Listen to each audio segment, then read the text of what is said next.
Hello and welcome back to this week's episode of Mason Sports Insider. I am Tyler Byrum alongside Dan Ward, and we are still in recovery mode from this past weekend's homecoming. What a game it was. Probably the best I've seen in my 4 years here at Mason. Definitely one of the better games I've ever seen as well. 2 of the last 3 games at Eagle Bank Arena, the place has been rocking.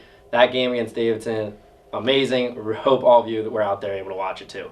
However, that was not the only game that the men's team played this weekend, so let's go ahead and get right into it. They started off with the game against Rhode Island early in the week on Tuesday.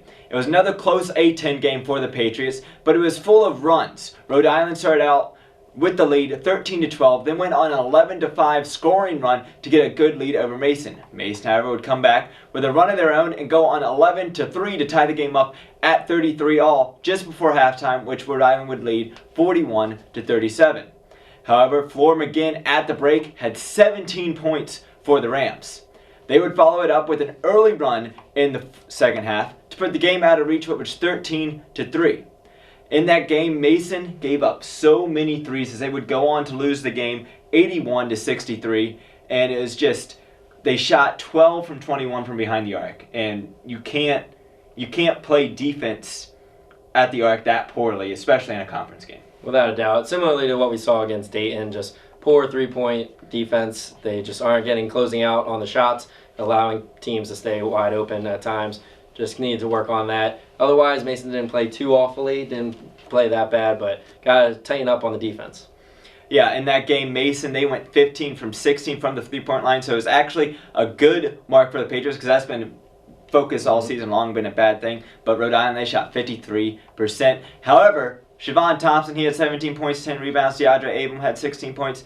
Good for them. Now let's head to the big game that everyone is talking about and was at the homecoming game against Davidson. Coming in, the Wildcats were 14-8 on the year, 6-5 in conference. Mason led the contest early. It actually looked like Mason was going to run away with it. They had a 13-point lead in the first half. Davidson, they could not make a single basket to save their life. In fact, if they didn't have Jack Gibbs, Mason honestly would have ended this in the first half. He kept them in it. The Wildcats shot 30% in the first 20 minutes, 0 from 9 from the three-point arc.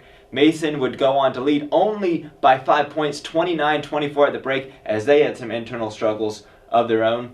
Coming out in the second half, it was back and forth, but then Davidson eventually went on a 20-2 scoring run. I was at the game and I didn't even realize that they were going on a run like that to pull them into a 6-point lead. However, as we got close to the end of the game, Siobhan Thompson hit 2 big free throws for Mason. Otis finally got his first basket after missing multiple throughout the entire game. Jair made a wide open jumper from about 18 feet. And then, let's just say, minute left, Davidson goes down the court, misses a 3-point basket, and we'll let Bill Rowland take it from here. Back to Sullivan, long, high, arcing 3, no good, rebound. DeAndre Abram, 20 seconds to go. Patriots are down 1. Livingston brings it across. They will not use their final timeout. Livingston looking for space, 9 seconds. Livingston got it to Jenkins. Jenkins going at Equil, hook shot, no good. Tap, no good. Jenkins with 3. Jenkins scores with 1.9 to go. They have fouls to give. The long shot, no good. Patriots win it. So Jenkins hits the winner. It was 2 of his 17 points on the night, along with 8 rebounds, and just what an incredible game. You saw the crowd there, one of the best crowds all season. And it was phenomenal to be a part of. The team showed up for the biggest game of the season, the homecoming game. It wasn't against the biggest opponent. Davidson not as strong as they have been, but still a great game. Let the fans have their excitement. We were all rocking. You and I were there, loving the game. As you mentioned, Jenkins with another game winner. Just keep adding on to the resume. That 75-footer a couple seasons ago, and now another game winner here today. He's really had a turnaround this season. Struggle comparing his years so far, Mason. Freshman year was probably his best year, and then he kind of fell off a little bit sophomore year. But now coming back, especially in recent games, having himself a heck of a turnaround season. Yeah, it's been awesome to kind of see Jalen Jenkins come back into this role. In that game against Rhode Island, he did quite well as well. 10 total points, 6 rebounds. This game, 17 points, 8 rebounds. And this is all off the bench. He's not starting for the team as well, so this is a huge 6-man opportunity. He may end up getting a starting role. He might steal one from Marko Guanicic going forward. But anyways, it's just great to see. He actually missed that first one, as you saw. I know if you saw the post-game interview from the @Mason basketball managers, he said he knew it was going in the whole time. But anyways, moving on. This was a huge win for the team because they were able to get it without Marquise Moore. He's still injured.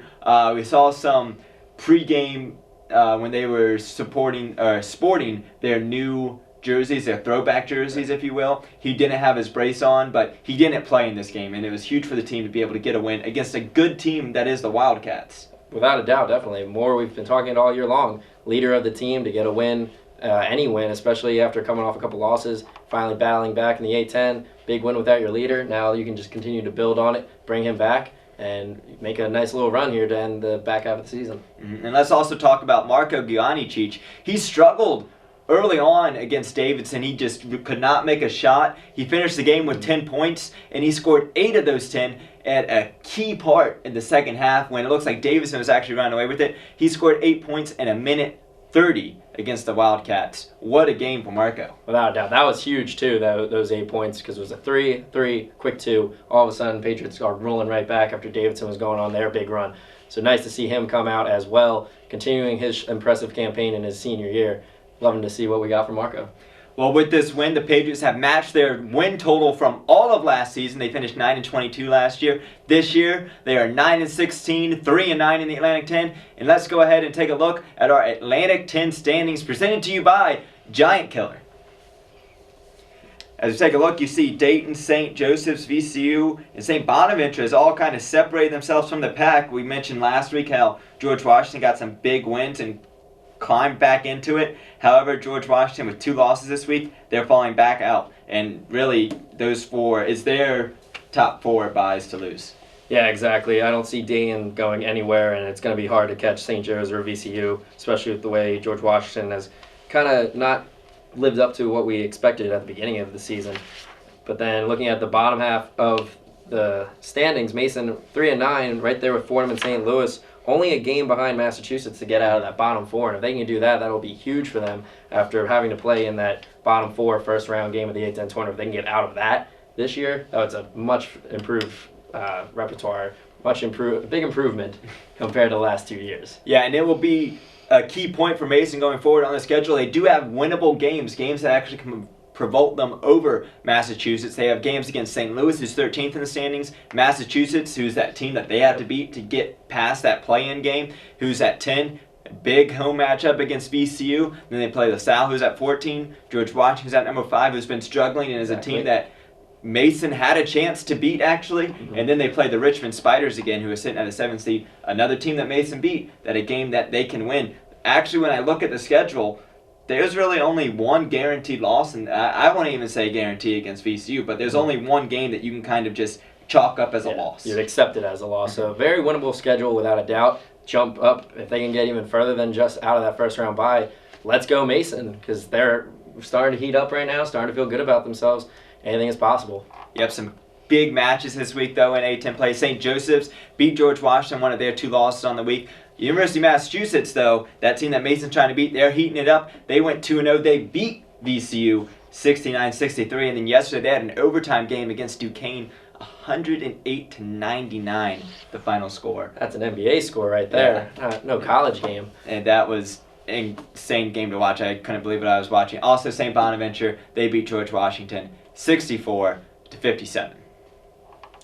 Well, now we'll move on to the women's basketball team who had 2 games of their own last week, one against Dayton and one against Rhode Island. In the game against Dayton, Patriots didn't play bad, but Dayton just shot the ball very well and out-rebounded the Patriots and went on their way to a victory. But the game against Rhode Island was a huge game for the Patriots in which they did pull out the W. They were down 8 at halftime, but then were still able to come from behind with the win. They out-rebounded the Rams, which has been huge for them all season long to out-rebound teams. And they came back thanks to a dominating performance by the seniors, Christy Makube and Taylor Brown. Makube registered yet another double-double for her season with 19 points and 10 rebounds, while Taylor Brown heated things up from behind the arc, making 4 3-pointers, en route to 17 points. And they ended up coming away with the win against Rhode Island. Big win for the Patriots.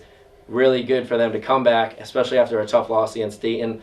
we talked about earlier in the week, winnable game, winnable schedule remaining. To get one of those 2 big road wins with only 3 games remaining in the season really puts them in a much better position than they were before the week. Yeah, Christy Makube had an incredible game against Rhode Island, as you mentioned. Double-double, 19 points, 10 rebounds. Mason had an incredible second half against Rhode Island. The score at halftime, Mason had only compiled 23 points. They scored 23 in the third quarter alone and then 22 in the fourth quarter.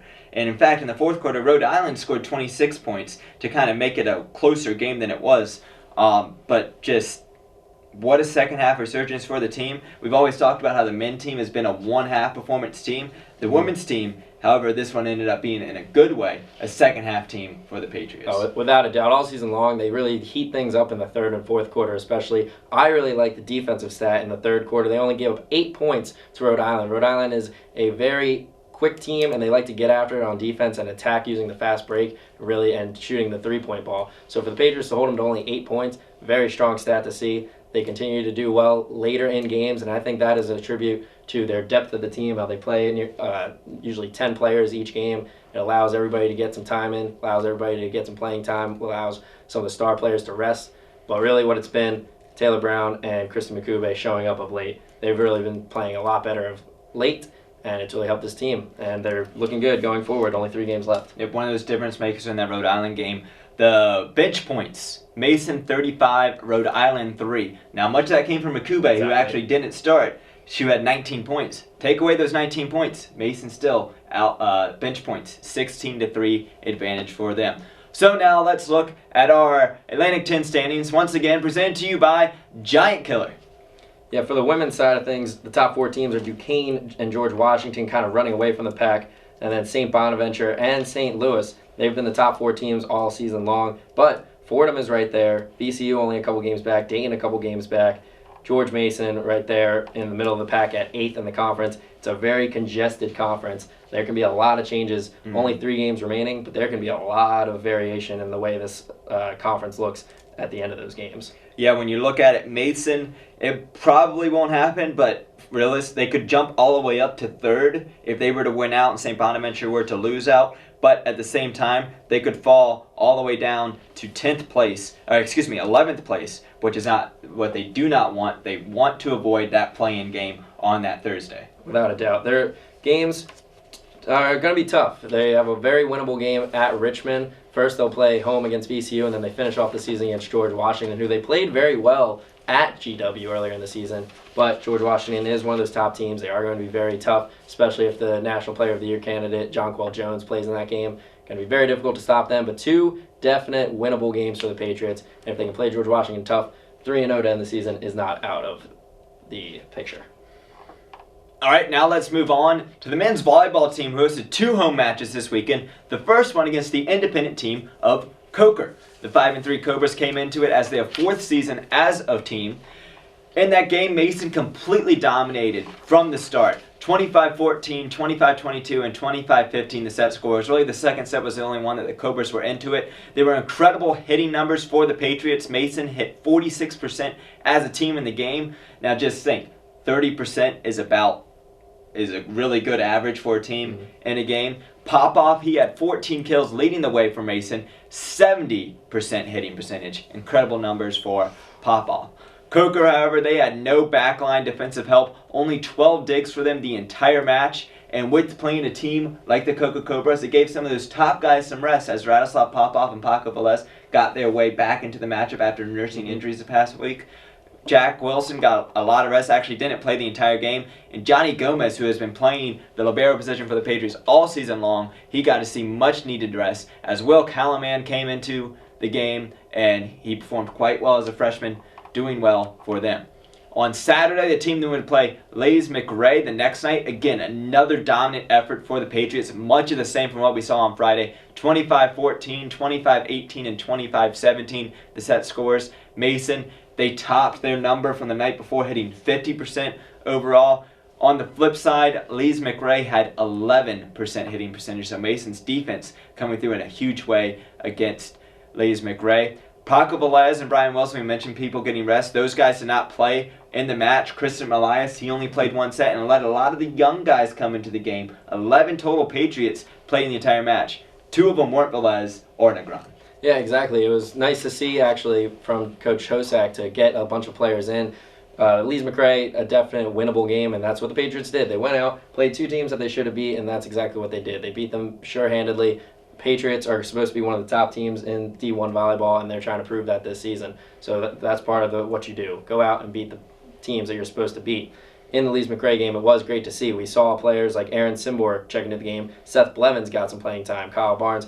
Numerous freshmen got in. I believe every freshman got at least a little bit of playing time, which is great to see for the team. It's great to get Christian Milias that much-needed rest and Johnny Gomez that much-needed rest, because it'll just help them out later in the season, because we are headed into conference play starting next week, so that'll be huge. Yeah, but it was a much balanced attack for the Patriots. Jack Wilson, he had 17 kills in the game. Kyle Barnes had 6. Justin Coleman, who came in for Brian Negron, he had 41 assists. Good performance for him against one of the top setters in all of men's volleyball. Johnny Gomez, he also had 12 digs for the Patriots. They get overall a good weekend, and they start EIVA play this weekend. So as we take that moment, let's go ahead and start with our EIVA standings presented to you by Giant Killer.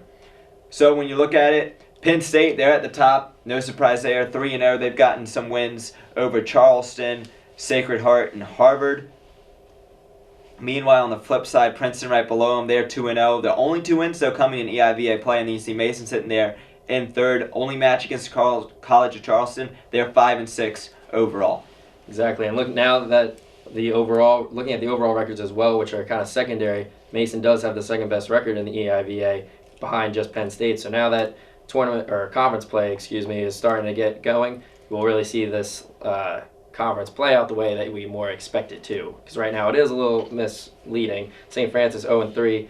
Don't expect them to stay winless in the conference very long. They should be moving up as conference play starts getting into more of a consistent role. Yeah, this is a surprising result from the weekend. St. Francis, who actually is ranked in the country, lost to Harvard. Harvard, a team that lost a lot of seniors last year, a team that many thought was going to be one of those top 4 teams in the EIVA that were going to fall out, because for years it's been Penn State, George Mason, Princeton, and Harvard up there in the top 4 duking it out. Many thought Mason could contend Penn State for that top spot, and many thought Harvard would drop out with maybe St. Francis, New Jersey Institute of Technology, or Sacred Heart coming into the picture. But with that victory over St. Francis, not even a close one, it was 3-0. The Crimson got a huge win there.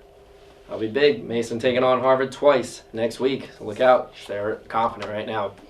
Let's move on now to the wrestling team who had multiple matches in the last week. They took on Franklin Marshall and Bucknell in dual meets on Saturday, in which the team fought valiantly but were not able to come away with the wins, falling to Franklin and Marshall 21-17 and Bucknell 32-12. There were a few outstanding performers by the Patriots. Junior Ryan Ranke took over the place of Vincent Rodriguez, who sat out the past weekend. Went 2-0 in those matches on Saturday, and Greg Flournoy as well continued his dominant season with a 2-0 day as well. As mentioned, Vincent Rodriguez did not play in either of the matches, but he should be back soon. Ranke had a season-high 19 points in one of his matches, which really helped the team get back into it. Unfortunately, he did give up 18 points of his own, so it kind of kept it balanced in the Franklin Marshall game. Matt Voss was all right, 1-1 on the day. And then the Patriots would move on to a match at Maryland on Sunday, which was not as exciting as the previous games. They lost 31-9. However, the final score was a little misleading. First few matches, it was very close, a lot of close matches, but there was a rare loss by Greg Flournoy. He lost 3-1, and that kind of hurt the Patriots' momentum. Matt Voss played tough, lost in overtime, but there were some wins.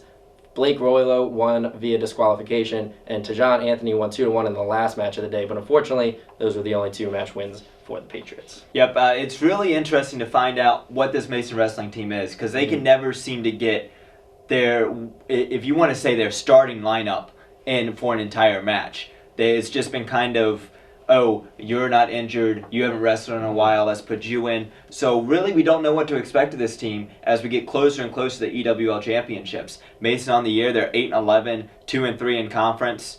Again, there's not much you can expect. I mean, the only thing that I would expect at this point is Greg Flournoy to go the rest of the year and probably win out maybe 1 loss or 2 here and there. Yeah, that's what we kind of expect. It'll be interesting to see how they do for their last remaining home duels. They have 3 home duels left in the season, 2 coming up on Thursday night, and then they'll face their EWL rival Lock Haven.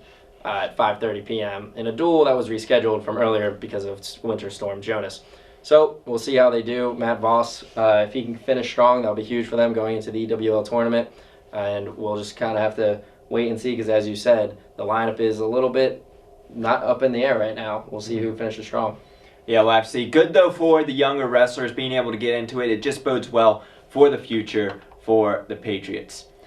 All right, so now I've been talking about it for a couple weeks. We finally get to talk about the George Mason men's and women's tennis teams this week who started their seasons over on winter break. The men's team were looking to build off of a semi-final performance in the A10 championship last year after they came in as a 6th seed. They got 2 huge wins before losing to the runner-up in VCU. In the break, their head coach decided to retire, and they named Jimmy Davis the associate head coach in the offseason, who is a former assistant and player for George Mason.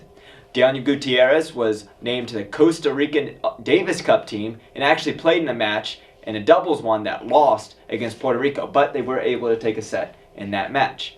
It should be a good season for the Patriots, and they were expecting it to be, because basically it was everyone returning, especially their starter in the number 1 singles position, Jimmy Lange, who was a first-team All-A10. However, they will rely on 4 big seniors going forward, with Aaron Capitel at the number 2 singles, Joe Hill at number 3, Con Moran at number 4, and then Tanner Blaine at number 5. So they started the season against the number 16th ranked team in the nation, Mary Washington, and lost 7-1 in that one. Daniel Gutierrez and Tanner Blaine got the lone win in doubles. Since it was out of conference, it's a little bit skewed results. Normally there's only about a max of 7 points. You see 8 there. Basically they just gave a point for every single match, and that was the one doubles match that Gutierrez and Blaine won.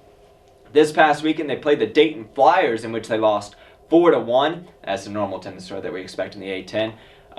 Gutierrez, again, he was the only one that won a match in the number 5 singles position. They played Duquesne the day after. They lost 6-1. Again, Gutierrez, the lone win, this one in singles as well. And just, it's been kind of disappointing for Mason at a start. I mean, you kind of expect that loss against Mary Washington, but I mean, Dayton, Duquesne, those are teams that you want to beat because, in my opinion, they had a huge opportunity to jump into the top 3 in the Atlantic 10 going up against GW and VCU, but they haven't performed well to start. Exactly. Gutierrez has been playing great to start off, but the rest of the team seems to be struggling, whatever it is, whether the cold weather is still getting to them. Not really sure what it could be, but they should be doing better than they are. I'm sure things will start picking up. We'll just have to wait and see really how the team progresses. They have a lot of matches going forward. I mean, right now they are playing indoors for their home matches. However, they were at Duquesne this past weekend for those 2 matches against the Flyers and the Dukes. But now let's move on to the women's team, who in a very similar situation to the men. All their starters are returning. They're expecting to build off a big season last year. They had a strong regular season, but in the postseason they struggled before they lost to the number 8 seed George Washington. They were the number 9 seed going in. I believe they had a 13-12 record last year. They played a whole lot more matches than the men team have. They lost to Towson 6-1 before beating Mount St. Mary's 7-0. Lost to Richmond in an A10 match 5-2, then lost to Navy 4-3. This weekend they played the same teams that the men's did, but very similar results. Lost to Dayton 4-0 and lost to Duquesne 4-0 as well. May have to keep our eyes on Dayton and Duquesne just coming up and beating up on the Patriots to start this season. Perhaps they have a couple of lineups that we aren't giving enough credit to. So starting their season off strong, it sounds like. Yeah, there's an interesting lineup for the women's team right now, especially if you compare it to last year. Right now, been the consistent number 1 has been Brittany Pilkington. Number 2, a freshman, and Sydney Green. A lot of hype from her. Coaches are really excited for her coming on. However, putting a freshman at number 2 spot, that's a bit surprising. We'll have to see how that is going forward. Morgan Yan at number 3, Ashu Erdenbat at 4, Olivia Lacey Thompson at 5, and Scarlett Waltson, who barely played last year, in at number 6.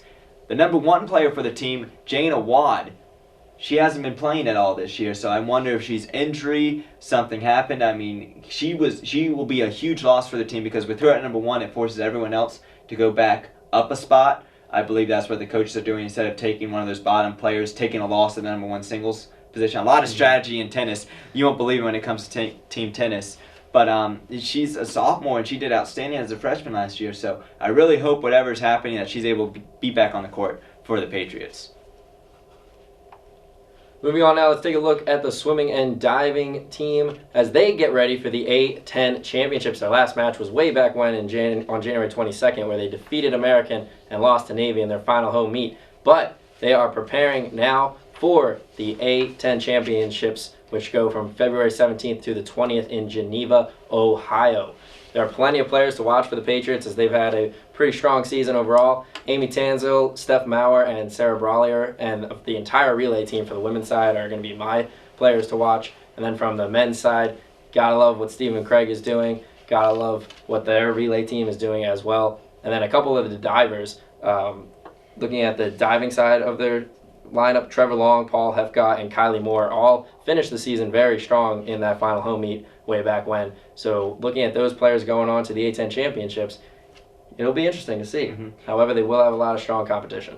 Yeah, I think the diving team of the part of the swimming and diving is going to be a huge part for the team. The past couple of years, diving's been kind of one of their, I wouldn't say Achilles' heels, but they haven't been able to get points off of those results. This year, Trevor Long, especially on the men's side, along with Paul Helkoft and Kylie Moore for the women, they've been doing quite well. They've been able to get these, maybe not wins, but at least results that helps the team in the long run. They have a lot of competition. I mean, both the men's side and the women's side, they're stacked. All teams are doing quite well. A big difference in the CAA. You have it down here. UMass has won the past 9 of the past 12 Atlantic 10 championships. St. Bonaventure won the other 3, so Mason, they had to break through those guys. They finished 3rd last year. Yeah, exactly right. It's going to be tough to kind of get the A10 championship. If they can get a 3rd or 2nd place finish, that'd be fantastic, because asking for a 1st place finish will be tough.